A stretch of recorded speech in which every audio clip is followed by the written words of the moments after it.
Bonjour tout le monde et bienvenue dans cette masterclass. Il y a Laurent qui va nous rejoindre dans quelques instants. On était en train de discuter dans les coulisses du webinaire avant de le lancer en direct. Donc bienvenue dans cette masterclass.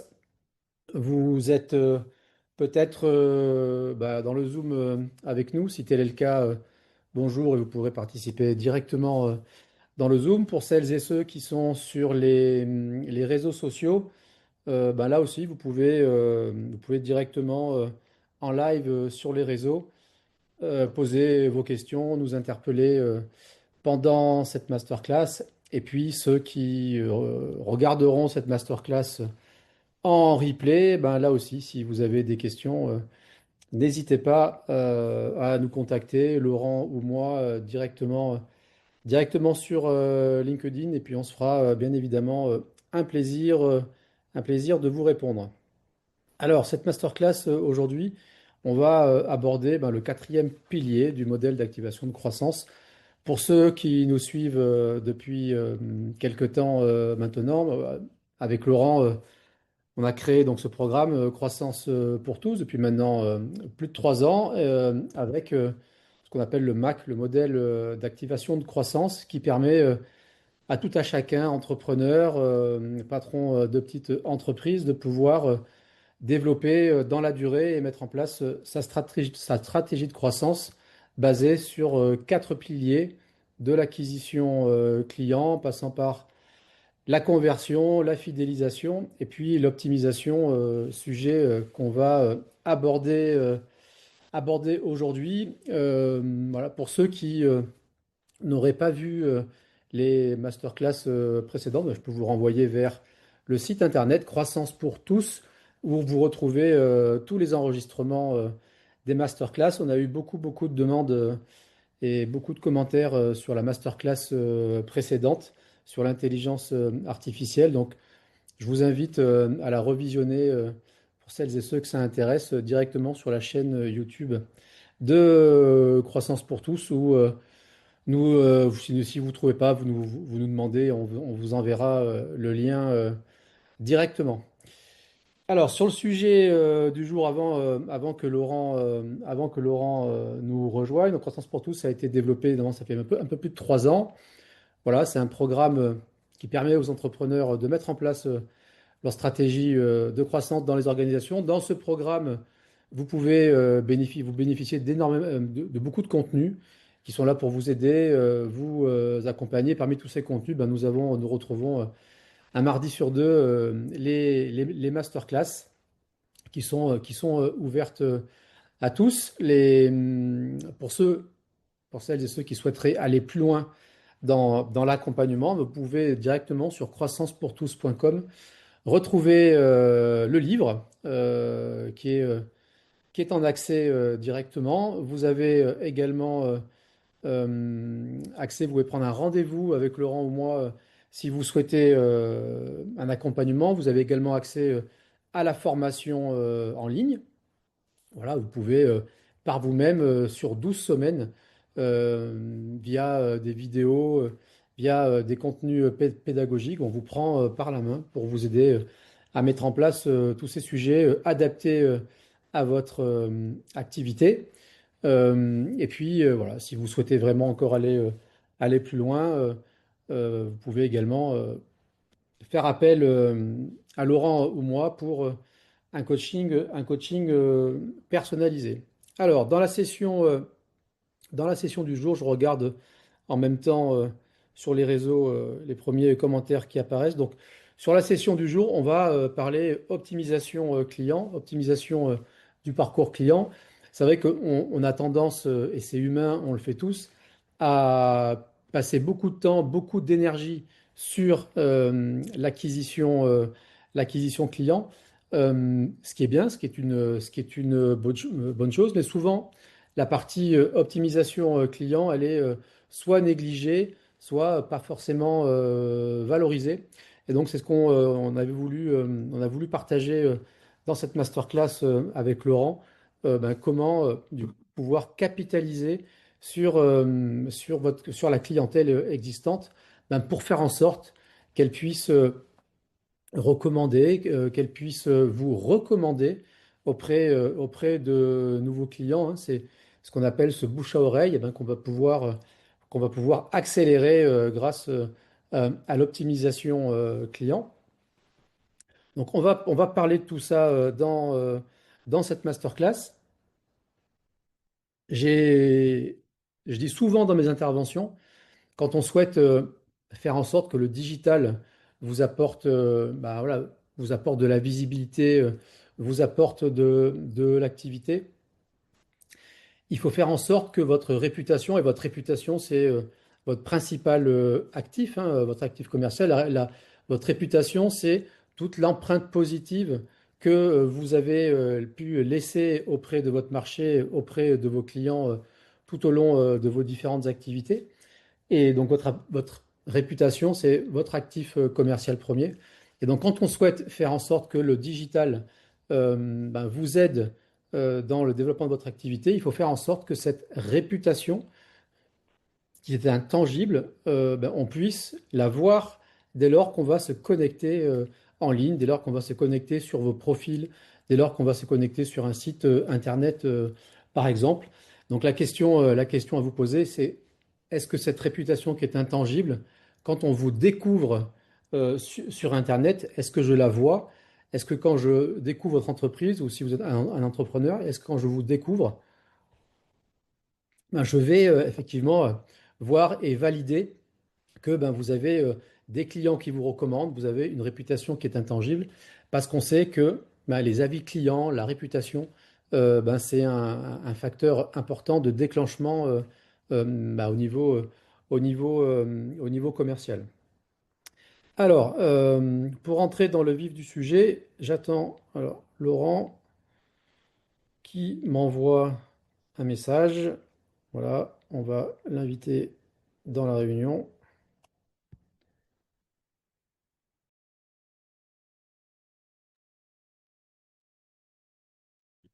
Voilà, je coupe le zoom. Me voilà, mon cher Laurent, qui est resté coincé dans les coulisses.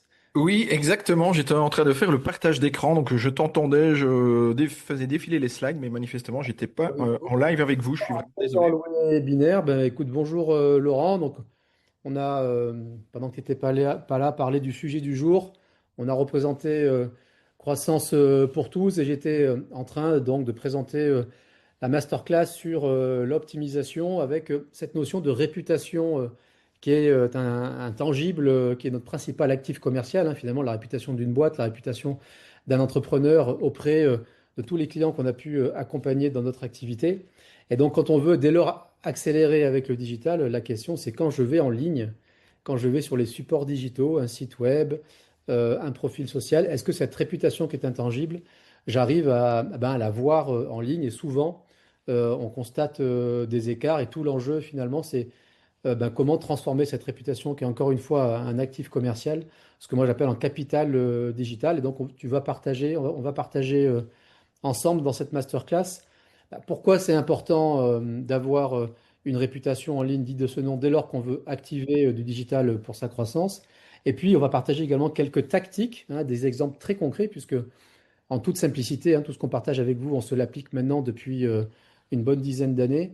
Et donc, on va partager quelques tactiques simples que vous pourriez mettre en place tout de suite après cette masterclass pour déjà commencer à vous mettre le pied à l'étrier et à développer votre réputation en ligne.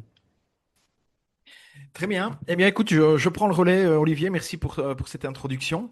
Euh, Effectivement, donc, on va voir les différentes leviers ou les différentes techniques qui s'offrent à vous en tant qu'entrepreneur pour optimiser. Alors, pourquoi est-ce que c'est important? Ben, c'est important parce que dans une stratégie de croissance, hein, on la présente souvent au travers de notre modèle à nous, hein, qui est le modèle d'activation de croissance. Il y a quatre piliers de croissance.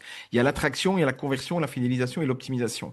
Et la force de ce modèle, c'est que si on travaille simultanément les quatre leviers, on va bénéficier de l'effet multiplicateur. Alors, je ne vais pas réexpliquer ça, on l'a déjà fait de nombreuses fois. Allez voir le replay des vidéos sur la chaîne YouTube qui parlent des étapes précédentes. Mais c'est vraiment ça l'objectif, si vous voulez aller chercher une croissance plus forte et plus rapidement, vous devez activer les 4 piliers simultanément. Et donc, c'est en ce sens-là que l'optimisation est aussi importante que le premier pilier qui est l'attraction et l'acquisition de clients, en fait. D'accord?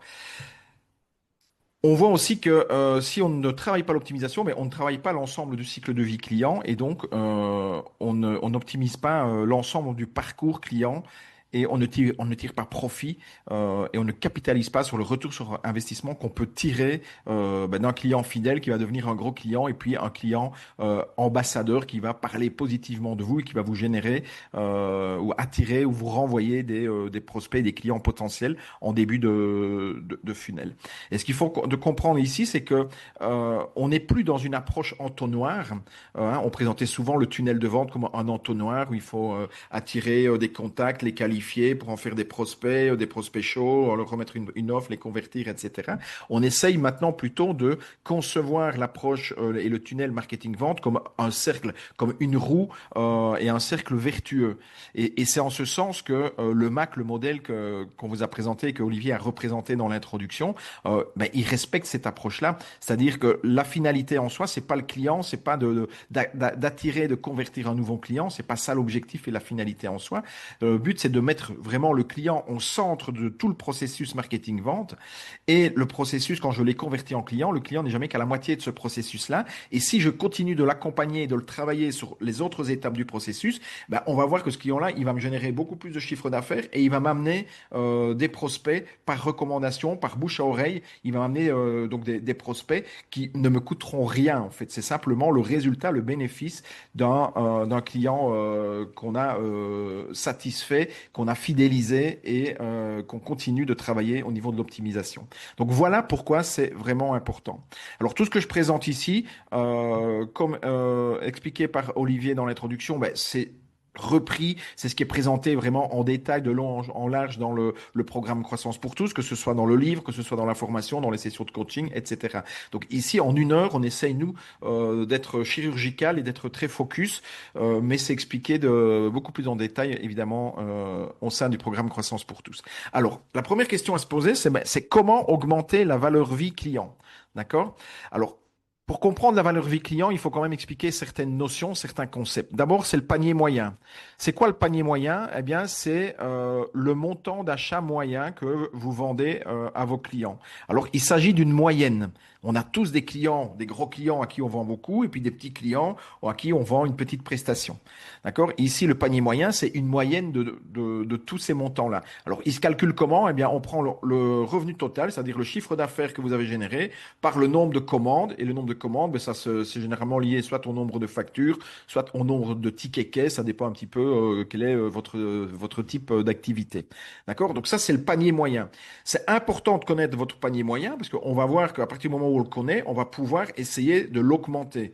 Et il y a des actions très précises qu'on va parcourir pour augmenter ce panier moyen-là. Et si on parvient à le faire, on va immanquablement générer de la croissance. Donc c'est extrêmement important. Deuxième notion, c'est la fréquence d'achat. La fréquence d'achat, c'est en moyenne le nombre de fois qu'un client achète chez vous sur une période de temps écoulée. Généralement, on va prendre l'année. Les 12 mois, c'est souvent une année calendaire, mais parfois, ça peut être les 12 derniers mois de l'année, etc. D'accord? Donc ça, c'est la fréquence d'achat. Et à nouveau, c'est important que vous ayez une idée, que vous puissiez estimer quel est le panier moyen de vos clients et quelle est la fréquence d'achat de vos clients pour pouvoir voir est-ce que ça performe déjà bien ou est-ce que il y a vraiment de grandes marges d'amélioration et donc de grandes perspectives de croissance à aller chercher à ce niveau-là. Une fois qu'on connaît son panier moyen et qu'on connaît sa fréquence d'achat, on va pouvoir calculer ce qu'on appelle la valeur du client. Combien est-ce qu'un client vous génère de chiffre d'affaires chaque année chez vous? Pour ça, c'est simple, on prend le panier moyen fois la fréquence d'achat et on connaît la valeur moyenne du client moyen. Après, chaque client a une valeur spécifique. D'accord? Donc ici, on va déterminer une valeur moyenne, valeur client moyenne, mais on peut la calculer client par client. D'accord? Et une fois qu'on connaît sa valeur client, eh bien, on multiplie la valeur client par la durée de vie client. Par exemple, moi, j'ai des clients, je dirais un chiffre au hasard, que je garde en moyenne 5 ans, 6 ans. Eh bien, je multiplie le chiffre annuel, donc la valeur vie client, fois le nombre d'années où je fidélise ce client et j'obtiens ce qu'on appelle la valeur vie client ou le FTV. D'accord? C'est quelque chose, c'est un indicateur qui est important à connaître. Pourquoi? Parce que c'est en fonction de ce chiffre-là, donc de la valeur vie client qui s'exprime en euros, hein, qu'on va pouvoir aussi mieux de pouvoir déterminer le coût d'acquisition client qui est raisonnable de mettre en place. Si on ne calcule ce coût d'acquisition que sur la première vente, on va avoir tendance à minimiser les budgets marketing que l'on va déployer pour aller chercher de nouveaux clients. Alors que si on le calcule sur la valeur vie client, on a déjà une vision, une connaissance beaucoup plus précise de ce que ce client-là va en moyenne rapporter à l'entreprise et ça permet bien souvent de pouvoir se donner plus de moyens marketing pour pouvoir aller chercher de nouveaux clients. Voilà. Donc ça, c'est quelques notions un petit peu théoriques pour comprendre c'est quoi de quoi on parle quand on parle de maximisation. Et donc, ce que vous devez faire en tant qu'entrepreneur, finalement, c'est vous poser trois questions. Si je veux augmenter cette valeur vie client, je vais pouvoir jouer sur trois leviers. Je vais soit pouvoir augmenter le panier moyen, soit pouvoir augmenter la fréquence d'achat, soit la durée de vie client. La durée de vie client, c'est finalement la fidélité du client. Combien de temps est-ce qu'un client reste fidèle chez moi? Alors, la durée de vie client, il se travaille à l'étape précédente, hein, c'est ce qu'on avait vu avec notamment la mise en place de programmes d'enchantement, la qualité du service, etc.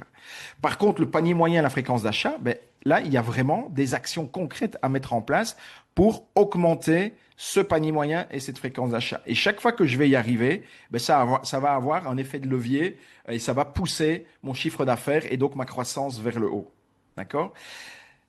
Il y a des entreprises qui ont intégré ça dès le départ, dans ces techniques d'optimisation client qui sont intégrées dès le départ. Et puis, il y a des entreprises qui n'ont jamais mis en place ces leviers-là. Alors que si vous êtes dans le deuxième cas de figure, ben, il faut voir le beau côté des choses. La bonne nouvelle, c'est qu'en le faisant, vous allez pouvoir aller chercher une croissance ou de la croissance rapidement. Si vous l'avez déjà mis en place, ben, il faut continuer à le faire, il faut améliorer, mais les potentiels de croissance sur ce levier-là sont peut-être moins forts actuellement.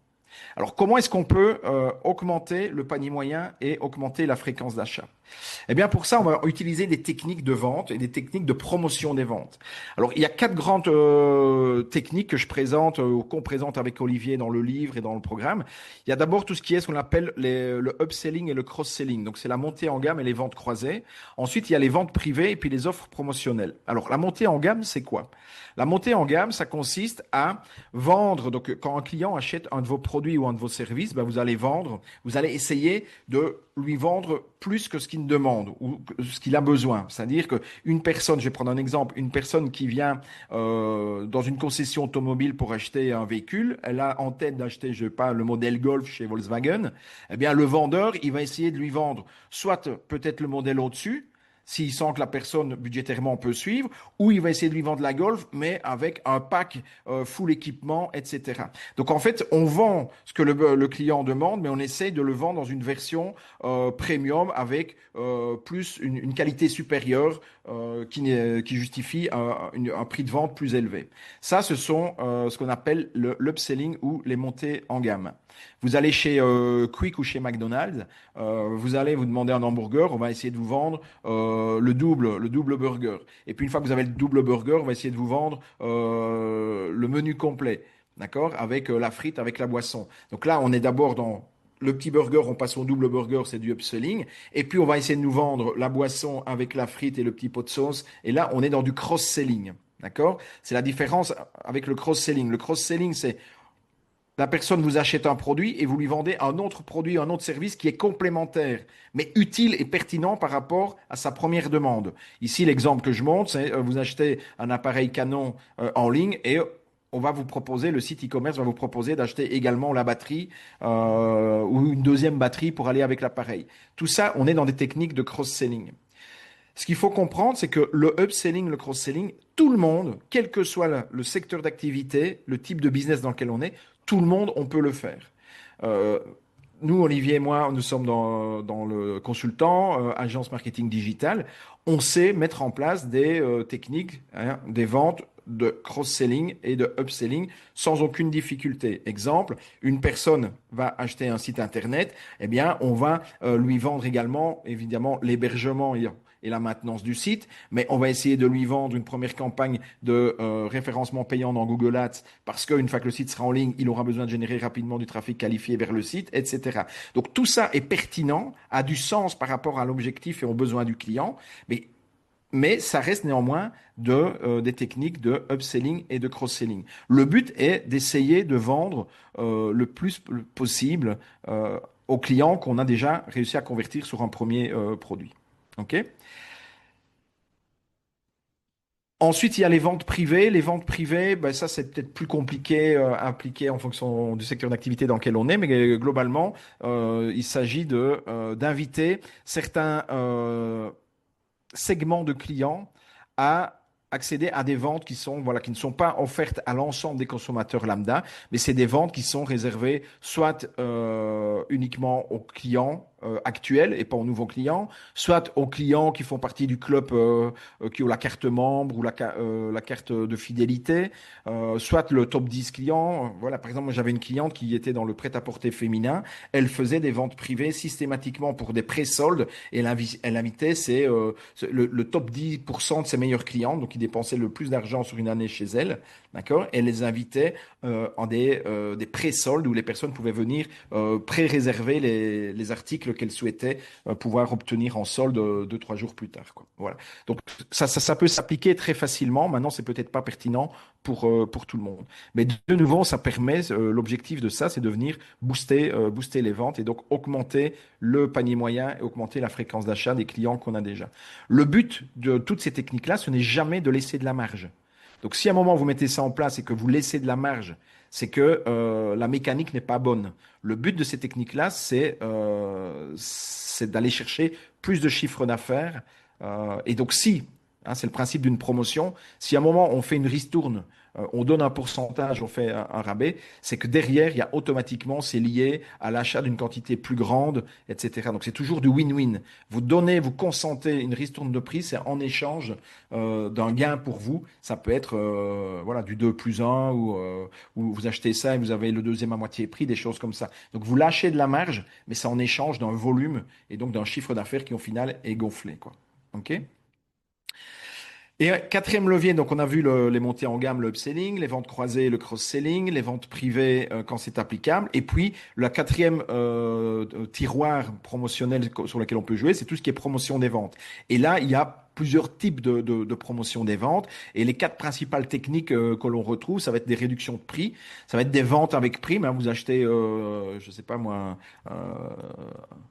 allez, un ordinateur et vous recevez une clé USB ou je sais pas, ou un disque dur externe de sauvegarde externe gratuitement, etc. Donc c'est ce qu'on appelle des ventes avec prime. Il y a tout ce qui est jeu concours et puis après il y a tout ce qui est échantillonnage. D'accord? Alors ces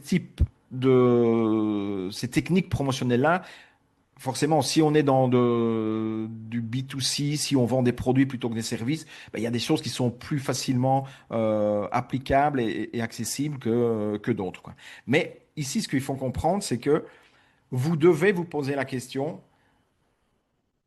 de quelle technique vous pouvez appliquer. Et une fois que vous vous posez la question, vous identifiez les techniques, vous devez vous demander à quel moment est-ce que je la propose. Par exemple, une vente, une montée en gamme ou une vente croisée, une montée en gamme, ça va être généralement lors de la première vente. C'est-à-dire que sur la première vente, on veut pousser la personne à acheter voilà, quelque chose de plus complet, d'une façon ou d'une autre de plus complet et donc de plus cher.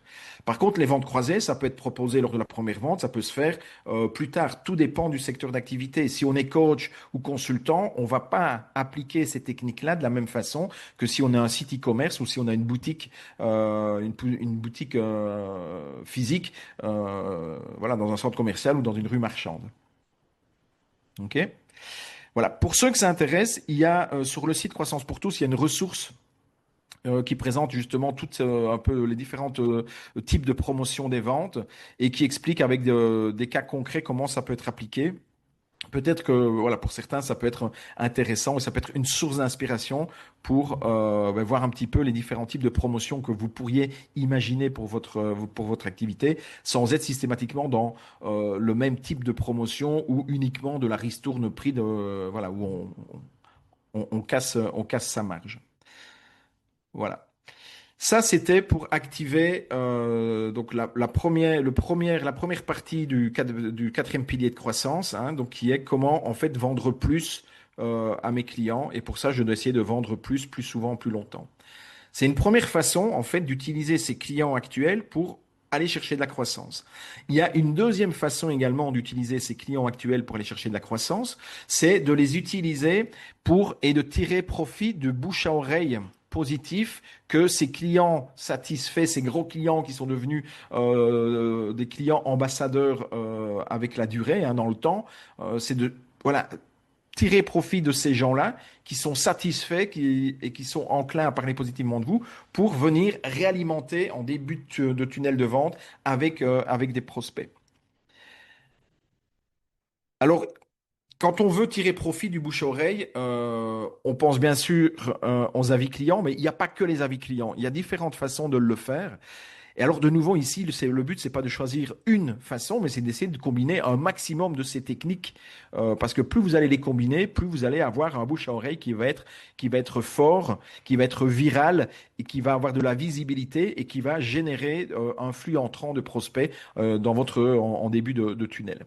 Alors, la première façon de tirer profit du bouche à oreille, ben, c'est d'utiliser ce qu'on appelle des références clients.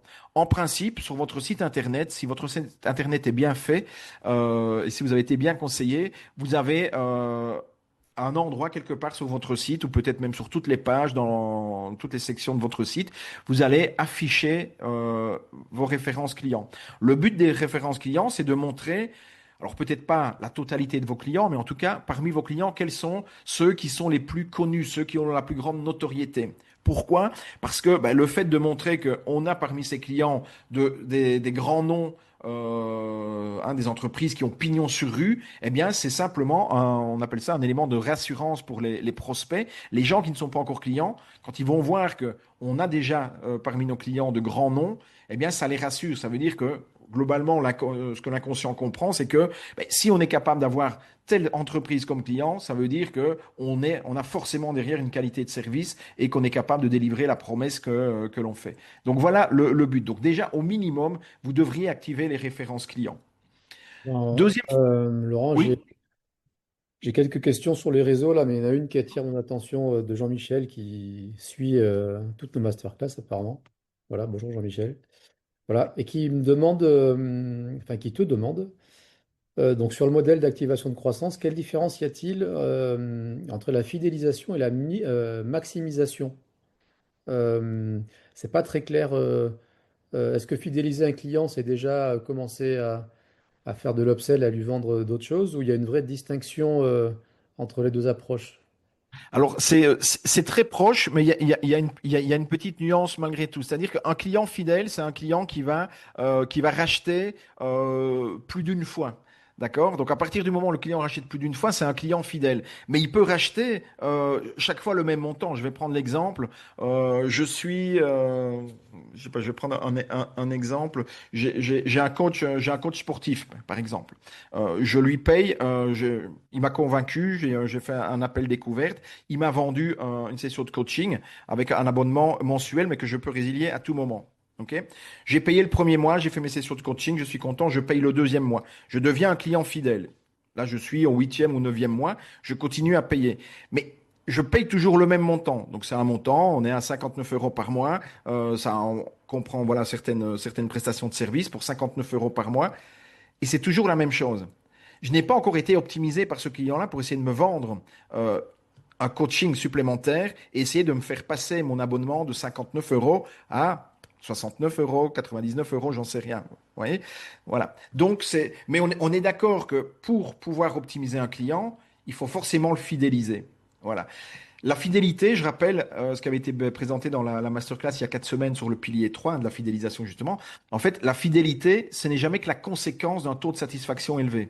Et donc, quand on veut augmenter, hein, si on a un problème de fidélité client, qu'on se rend compte que nos clients, le taux de fidélité client n'est pas suffisamment bon, on va devoir non pas travailler sur l'optimisation, on va devoir travailler sur la satisfaction client et mettre en place un programme d'enchantement. D'accord? Donc là, je vous renvoie, ou je renvoie, c'est Jean-Michel, c'est ça, à la masterclass d'il y a 4 semaines, où tout ça a été présenté. Donc, quand on a un souci de fidélité, il faut revenir à l'étape d'avant, qui est la satisfaction, et on met en place un programme d'enchantement client pour améliorer le taux de satisfaction, ce qui va améliorer le taux de fidélité. Une fois qu'on a des clients fidèles, on va pouvoir les optimiser. Parce qu'un client pas fidèle, on n'a même pas l'occasion de l'optimiser, à moins qu'on lui ait peut-être fait de l'upselling lors de la première vente, mais sinon, après, on n'a plus l'occasion de l'optimiser, quoi. Il y a Christelle qui te demande aussi, donc j'imagine que Christelle doit être une entrepreneur, elle dit comment on peut adapter une stratégie de maximisation quand on a peu de ressources. Dit autrement, quelles actions simples, peu coûteuses, tu pourrais recommander à Christelle de mettre en place pour augmenter la valeur vie de ses clients, Ouais, dans un contexte de B2B, hein. ouais. Alors, le pilier de croissance de l'activation, enfin l'optimisation, pardon, est un pilier qui ne demande pas de budget, contrairement au premier pilier qui demande des budgets pour faire du SEO, du SEA, des foires, des salons, enfin du réseautage, peu importe. Ça demande des D'accord. budgets marketing. Ici, ça demande juste une bonne gestion de sa clientèle. Alors si on a, je veux dire, on est consultant, on est coach, on n'a pas non plus des centaines, des milliers de clients. Donc ça veut dire que souvent on a une relation interpersonnelle très proche avec chacun de ses clients. C'est du one-to-one. Mais il suffit simplement moi, par exemple, je suis dans ce cas de figure-là. Je n'ai pas des milliers de clients. J'accompagne quelques dizaines d'entreprises chaque année, de façon simultanée. Mais chaque année, voilà, et je le fais même trimestriellement, je passe en revue sur les prestations que j'ai vendues à chaque client et j'essaie d'identifier qu'est-ce que je pourrais lui proposer qui a du sens par rapport à la stratégie qui est mise en place. Ah, le but, c'est pas de vendre des choses dont la personne n'a pas besoin. Il faut que ça ait du sens par rapport à son besoin et qui viendrait compléter finalement l'offre de service qu'on lui a déjà proposée et qui permettrait de renforcer, d'accélérer l'atteinte des objectifs, etc.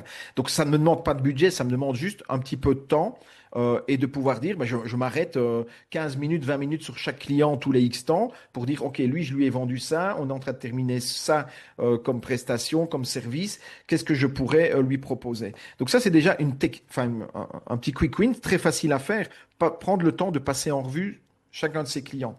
Deuxième chose à faire, c'est par rapport à tout ce qui est monté en gamme, donc ce qu'on appelle le upselling, en fait, vous devriez dès le départ, avant même, enfin, au moment où vous vendez le premier produit, le premier service au client, vous devriez déjà savoir ce que vous allez lui proposer par la suite en deuxième ou en troisième service. D'accord? Donc, c'est là où vous devez imaginer tout le parcours client, pas uniquement jusqu'à la conversion, mais aussi par la suite. Par exemple, si je reprends l'exemple de, de agence marketing digital, quand on a vendu un site internet, je sais très bien que derrière, je vais essayer de vendre du référencement naturel, du référencement payant et de la publicité en ligne, parce que ce sont les choses dont le client va avoir le plus vite besoin pour pouvoir générer du trafic qualifié sur son site. Donc une fois que le site est en ligne, le besoin, c'est plus la création d'une présence en ligne, ça devient l'acquisition d'un trafic qualifié vers cette présence pour pouvoir convertir en lead ou en vente ou en passage magasin en fonction du type de stratégie dans lequel on est, quoi. Donc ça veut dire que reprenez aussi, deuxième chose à faire, c'est reprendre toute son offre de service, donc vos propositions commerciales et identifier, OK, une personne qui m'achète ça, qu'est-ce que je pourrais lui proposer en upselling, en cross-selling et à quel moment est-ce que je dois le faire? Est-ce que ça se fait au moment de la première vente ou est-ce que ce serait perçu comme trop agressif et j'ai plutôt intérêt à le faire X temps après et X temps, est-ce que c'est 8 jours plus tard, est-ce que c'est 3 mois plus tard? Ça, c'est spécifique à chaque personne. Mais faire ces deux choses-là, je pense que chaque entrepreneur devrait se poser ces deux questions, quoi. Merci, mon cher Laurent. Avec plaisir, mon cher Olivier. Voilà, donc ça, ce sont des premières choses à montrer. Donc, c'est les références clients parce que ça va être perçu comme un élément de réassurance et ça va lever le frein ou le blocage à la conversion chez certains prospects qui hésitent encore et qui ont besoin d'être réassurés sur votre capacité à délivrer et à satisfaire et à délivrer votre promesse. Deuxième type ou deuxième façon pour tirer profit du bouche à oreille, c'est de solliciter, de demander des témoignages à vos clients, en tout cas à vos clients satisfaits. Si vous ne le demandez pas, c'est très rare que des clients vont spontanément vous laisser un témoignage. Je parle des témoignages, je ne parle pas des avis clients. Et je vais expliquer la différence juste après. Un témoignage, c'est quelque chose que l'entreprise sollicite auprès de ses clients. D'accord? Et l'entreprise va décider de utiliser les témoignages sur différents supports, supports digitaux, supports print. On va pouvoir les afficher sur le site internet, bien évidemment. Aujourd'hui, un site internet bien fait intègre des témoignages parce que c'est un élément de réassurance capital pour pouvoir convertir. On va aussi pouvoir les réutiliser sur les réseaux sociaux, on va pouvoir les utiliser sur des supports print, on va pouvoir les utiliser dans les supports de vente, etc. Donc une fois qu'on a des témoignages clients, on va essayer de les utiliser le plus possible, de leur donner le plus possible de visibilité. Ça, c'est deuxième action que l'on peut faire. Troisième action, c'est utiliser, exploiter les avis clients. Alors, c'est quoi la différence entre un avis client par rapport à un témoignage client? Un témoignage client, comme je l'ai dit, c'est vous qui allez le solliciter, le demander à vos clients.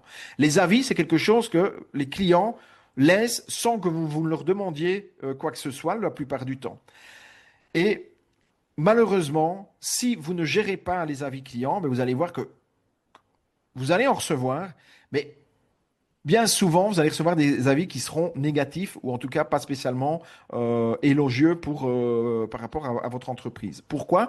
Parce que la nature humaine étant ce qu'elle est, on a toujours tendance à pousser un coup de gueule quand on n'est pas content et on oublie bien souvent de dire quand ça s'est bien passé, quand on est content. Donc ça veut dire que si vous ne gérez pas vos avis clients, vous allez voir que sur des plateformes comme Google Maps ou Trustpilot ou d'autres plateformes en fonction du secteur d'activité dans lequel vous êtes, il y a des avis je veux dire, s'accumuler à propos de vous, mais ce seront probablement en majorité des avis négatifs ou en tout cas pas très élogieux. Donc, ce qu'il faut faire, il faut absolument systématiquement demander des avis à tous vos clients, en tout cas tous les clients satisfaits. Alors là, d'un point de vue opérationnel, il y a différentes façons de faire. Voilà, je sais que moi, je ne le demande pas systématiquement à tous les clients. J'ai une enquête de satisfaction après chaque prestation auprès de mes clients. Et les clients qui ont un taux de satisfaction de plus de 80%, je les remercie pour avoir répondu à l'enquête et je leur demande s'ils peuvent laisser un avis sur Google Maps. C'est comme ça que je fais. Moi, c'est une façon, c'est un mode opératoire parce que j'ai estimé que c'était celui-là qui me convenait. Maintenant, à vous à trouver le vôtre. Et je sais que toi, Olivier, tu as aussi un partage à faire sur la façon dont tu gères justement ces avis clients dans Google ou dans d'autres plateformes, quoi. Ouais, je vais partager mon écran si tu le permets. Je vais le partager tout de suite. Hop. Voilà, tu me dis quand tu vois l'écran, Laurent. Je vais partager Ouais. un petit hack qui fonctionne bien, et que j'utilise depuis quelques temps maintenant et que je propose également, enfin, qu'on propose à nos clients. Euh, je vais aller. Alors, c'est que j'ai beaucoup de fenêtres d'ouvertes. Je vais aller sur Google. Hop. Voilà. Donc, quand vous collectez des témoignages clients, et on vous invite à le faire, donc vous pouvez collecter des témoignages clients via différentes plateformes. Ça peut être vos réseaux sociaux, tu as parlé de Google My Business, mais on a également beaucoup d'entrepreneurs qui reçoivent des témoignages par mail. Voilà, le client est content, il vous envoie un mail, etc., etc. L'idée, en fait, c'est de faire en sorte que tous ces témoignages avis, alors je mets tout dans le même sac, Laurent, hein, mais je te rejoins complètement sur la différence. Mais là, l'idée, c'est quoi? C'est de faire converger tous ces avis que vous pouvez récupérer de différents supports, les faire converger vers un seul et même support qui est votre site internet. Et en fait, quand vous faites ça, ben, vous allez sur votre site internet créer une page sur votre nom de domaine /avis client. Et du coup, c'est ce qui va permettre à Google de référencer votre site internet dès lors qu'un internaute va taper avis client Olivier Alossio. Donc là, je vous ai montré l'exemple. Si vous tapez avis client Olivier Alossio sur Google, ben, le site est directement référencé parce que vous allez voir, il y a une page qui est dédiée à ça avec des contenus qui parlent d'avis client. Donc, ce que j'ai fait, et vous pouvez le faire également, hein, là pour le coup, tout de suite. Vous collectez tous les avis que vous avez reçus sur différents supports, vous créez une page sur votre site internet et ça permettra à Google de vous référencer dès lors que quelqu'un tape avis client. Quand quelqu'un tape avis client sur Google, sur votre marque ou sur votre nom, prénom, si vous êtes entrepreneur, c'est qu'on est dans le bas du tunnel, hein. C'est que là, on commence vraiment à s'intéresser à vous au niveau de vos prestations. Donc là, je reprends l'exemple, avis client, vous cliquez sur le premier lien. Ben, le premier lien vous redirige vers une page du site internet. La page, elle a été volontairement balisée sur la requête que sont tapées par les internautes. Donc elle est très, pour le coup, ici personnalisée. Elle est construite, bon, avec des références clients, une vidéo de témoignage. Et puis ici, j'ai remis tous les avis que j'ai pu collecter sur différents supports. J'en ai déjà parlé. Voilà. Et je précise bien ici que tous les témoignages qui sont saisis ici sont des témoignages qui sont bien évidemment non corrigés, non retouchés et que vous pouvez retrouver en ligne sur les différents supports ou sur demande via nos enquêtes de satisfaction. Et on voit avec Laurent dans les comptes analytics de nos clients que ben, il y a des requêtes qui sont faites en ce sens. Et ça permet vraiment de maîtriser votre réputation et surtout d'être référencé sur Google dès lors qu'on va vous chercher sur ce sujet-là. Ouais.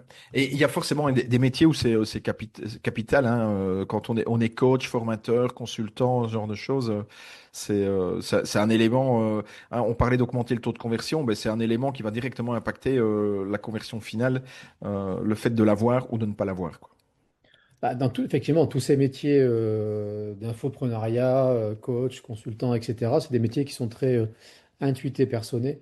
Et donc, bah, le client, ce qu'il achète, c'est d'abord vous, hein. C'est la confiance qu'il a en vous de vous amener d'un point A à un point B. Et donc, pour ça, si vous avez une réputation en ligne digne de ce nom, ça permettra de faciliter la vente. Il y a une autre tactique que je me permets de partager, mon cher Laurent, là, pour ceux voilà, qui ont déjà une clientèle existante, etc. Moi, il y a une chose que je fais, ça, c'est une tactique que j'avais attrapée dans un bouquin sur la vente et que j'utilise aussi depuis pas mal d'années. J'ai fait un fichier Excel.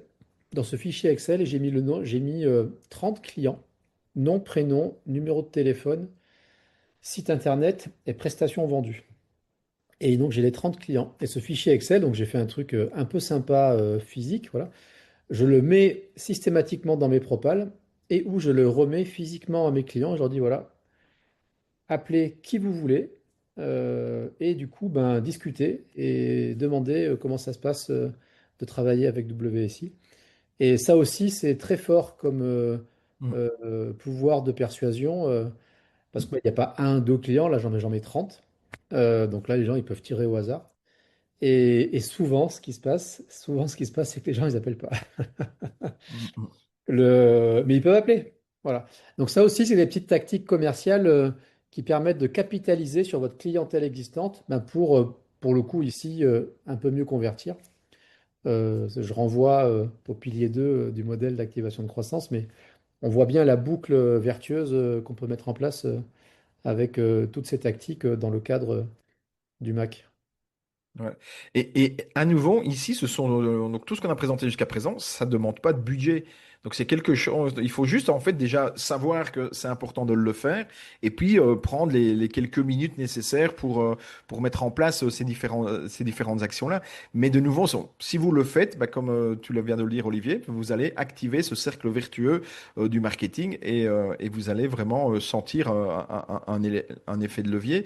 Et avec le temps, le bouche à oreille devrait représenter un canal d'acquisition client relativement important.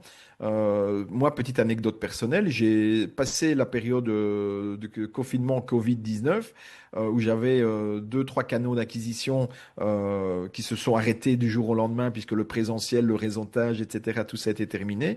Et j'ai passé cette période notamment par le bouche à oreille, en activant le bouche à oreille et puis l'optimisation client. Donc, moi, ce qui m'a permis en tant qu'agence de survivre dans 2020-2021, les années un peu compliquées, ça a été parce que j'ai travaillé non plus sur l'acquisition où ça devenait compliqué, mais vraiment sur le quatrième pilier qui était l'optimisation, donc vendre plus des plus gros montants aux clients actuels et puis tirer profit du bouche à oreille de mes clients satisfaits pour attirer de nouveaux prospects, quoi.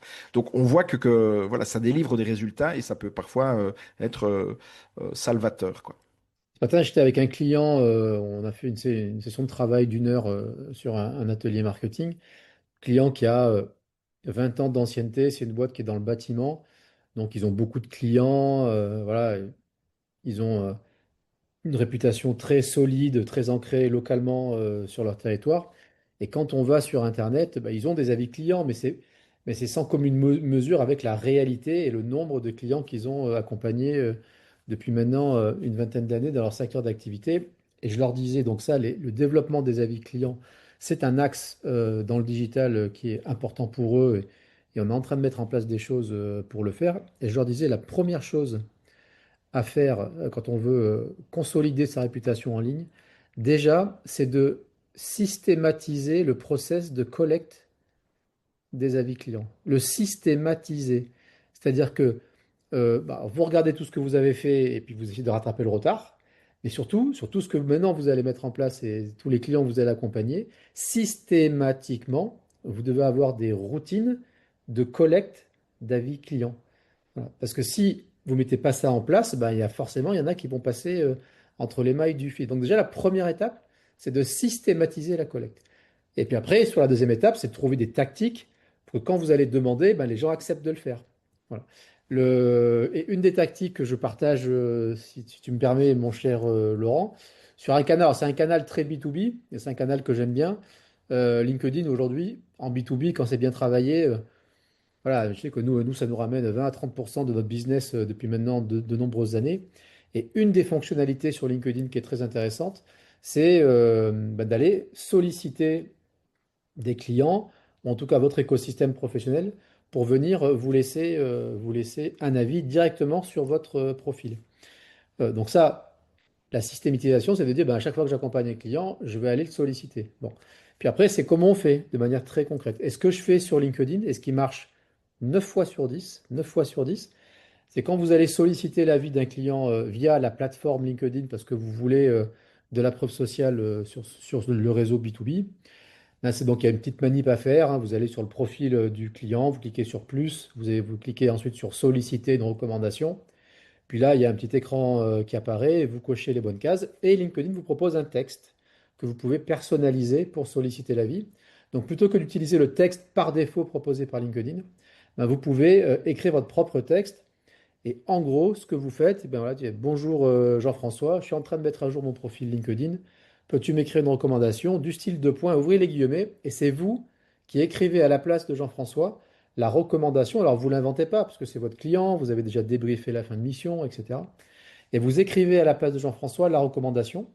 Fermez les guillemets, mais bien sûr, libre à toi, Jean-François, d'écrire ce que tu souhaites. En fait, quand vous faites ça, vous trichez pas, mais par contre, vous facilitez la vie à l'interlocuteur que vous sollicitez pour mettre de votre côté toutes les meilleures, le plus de chances possible de pouvoir collecter la vie. Parce que ce qu'on s'est aperçu, c'est que si vous ne le faites pas, mais les gens, ils ont envie de vous rendre service. Mais en revanche, parfois, tout le monde n'est pas à l'aise avec la plume et ne saura pas forcément quoi écrire. Voilà. Ça, c'est micro-tactique pour quand vous sollicitez quelqu'un, de pouvoir faire en sorte que. Et ce qu'on s'aperçoit, c'est que 9 fois sur 10, soit il copie-colle, soit il copie 80%, il rajoute un petit mot.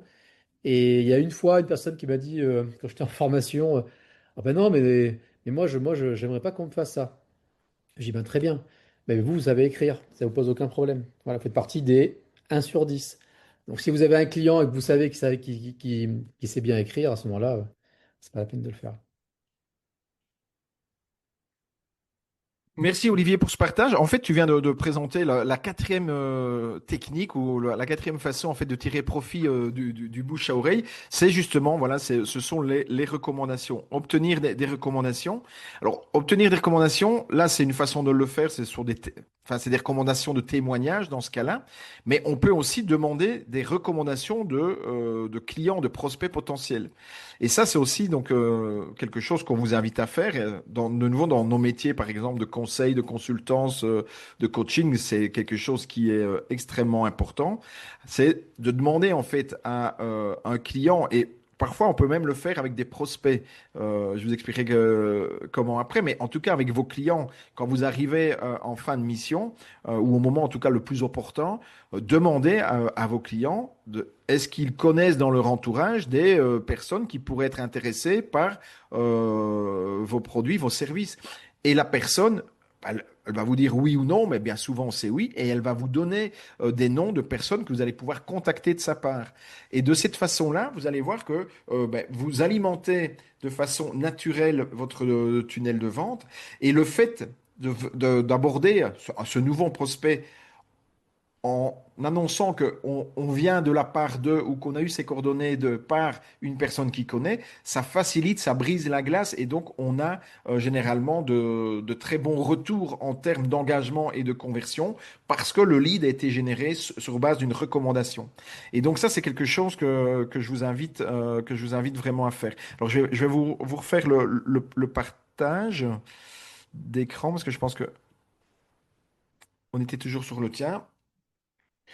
Donc voilà, les recommandations, voilà, je suis ici, c'est vraiment quelque chose, pensez à le faire. Et je disais qu'on peut aussi le faire avec des prospects par rapport à un service au niveau stratégie de croissance que je vends, dans lequel je propose un diagnostic marketing-vente.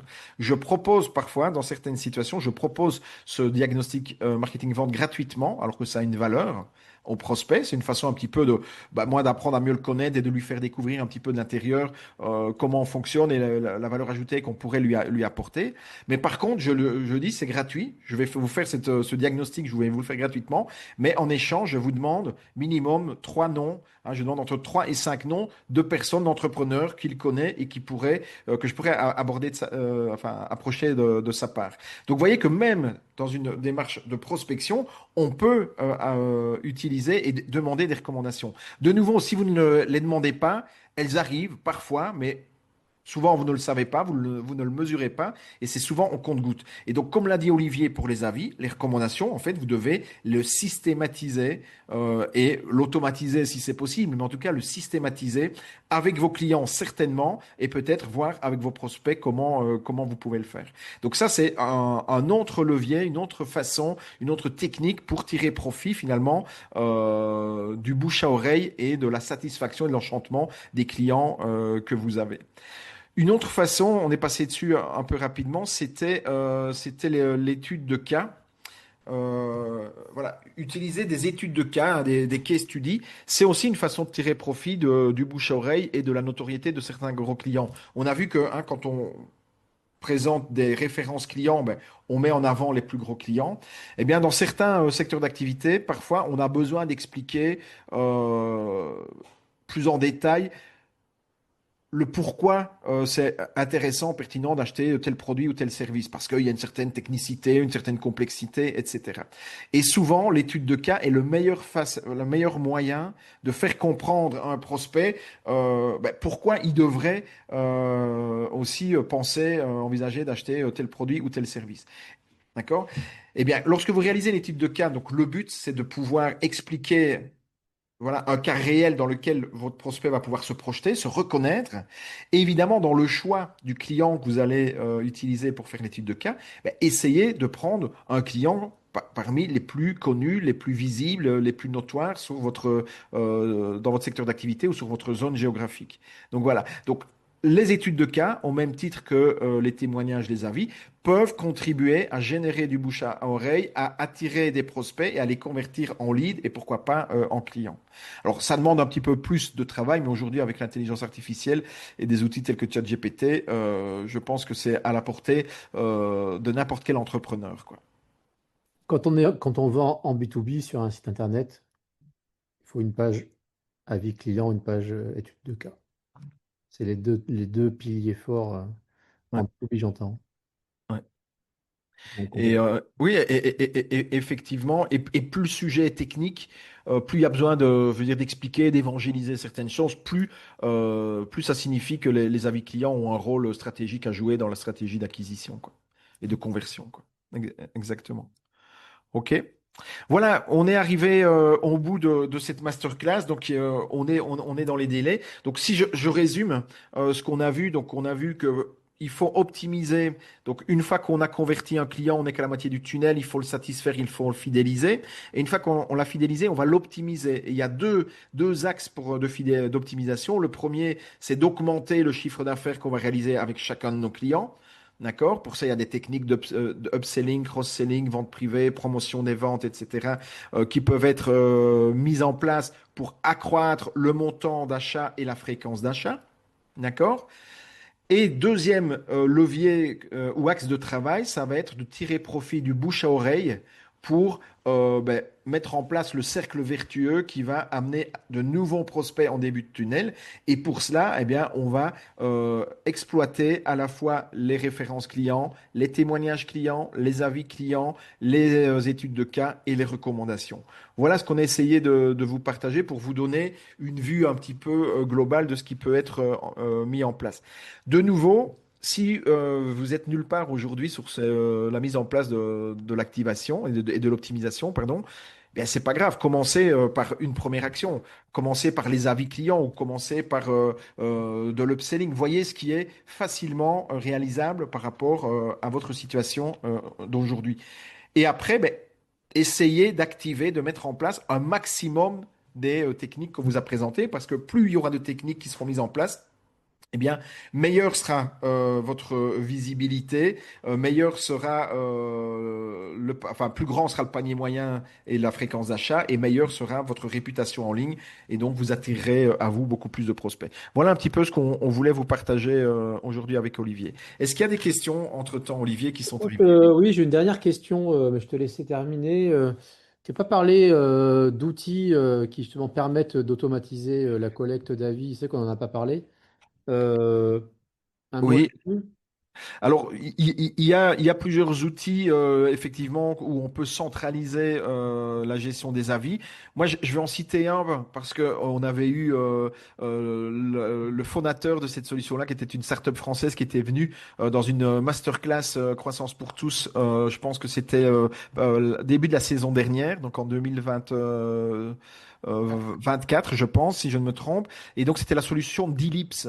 Donc c'est D-Y d'ellipse ou c'est D-I-L, je ne sais plus si c'est le Y avant ou le I après, mais vous tapez d'ellipse et c'est une solution en fait qui est vraiment, il y en a d'autres, mais celle-là, elle est française, donc on doit l'utiliser. Moi, je l'ai utilisé pour certains de mes clients et ça fonctionne très bien. Vous allez pouvoir centraliser les différents avis clients, vous allez pouvoir rédiger des réponses types à donner aux avis, hein, puisque on sait qu'une bonne pratique est de toujours répondre à un avis client, qu'il soit positif ou négatif, on répond toujours à un avis client.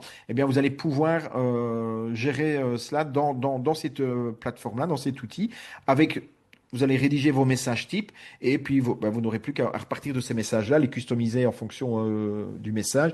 Vous aurez aussi après tout ce qui est statistique, accessible voilà, accessible à toutes vos statistiques. Donc voilà, ça c'est un outil. Il en existe d'autres. Je sais que dans Hootsuite, hein, qui est un outil de community management, on peut aussi le faire.